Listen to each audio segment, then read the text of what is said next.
আমার বাবারা ভাইয়েরা, আমাদের ওয়াহাবি ভাইদের অ্যালার্জি খাদ্য জানি, আজানের আগে সালাতু সালাম দেওয়া যাবে না। জোরে কোন নাউজুবিল্লাহ।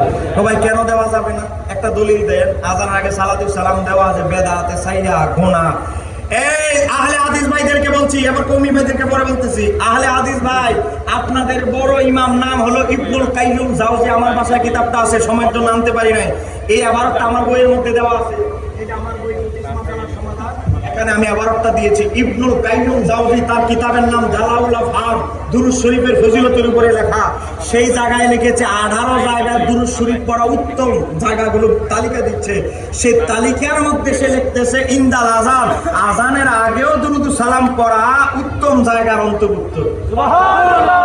আর একটু জোরে বলেন না বাবা। এটা আহলে হাদিসদের বড় হুজুরদের কিতাব থেকে বললাম। আজ থেকে 1000 বছর আগের কিতাব শিফা শরীফ লিখেছেন ইমাম কাজী আইয়াজ আল মালিকি, মালিকি মাযহাবের বড় ঐতিহাসিক, বড় সিরাতবিদ, অনেক বড় ইমাম আশিকে রাসূল। তিনি যখন শিফা শরীফ কিতাব লেখলেন, লেখার পরে যখন উনি ইন্তেকাল করলেন, উনার শাহজাদা সহ অনেক মুহাদ্দিসরা দেখতেছে দুইটা চেহারের মধ্যে দুইজন ব্যক্তি বসা, এক পাশে আল্লাহর হাবিব, অপর পাশে ইমাম কাজী আইয়াজ রহমাতুল্লাহ আলাইহি। ইমাম কাজী আইয়াজের চেহারার দিকে তাকায় তাকায় আমার নবী হাসতেছে।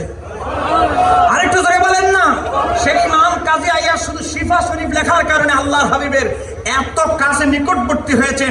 সেই শিফা শরীফের মধ্যে এসেছে, তিনি 2 নম্বর খণ্ডে দুরূদ শরীফের ফজিলতের চ্যাপ্টারে ইমাম কাজী আইয়াজ লিখতেছেন, যেই সমস্ত জায়গা দুরূদ শরীফ পড়া উত্তম জায়গা, সেই জায়গাগুলোর মধ্যে একটা হচ্ছে ইনদাল আযান, আযানের আগে। একটু জোরে কন্যা মারহাবা।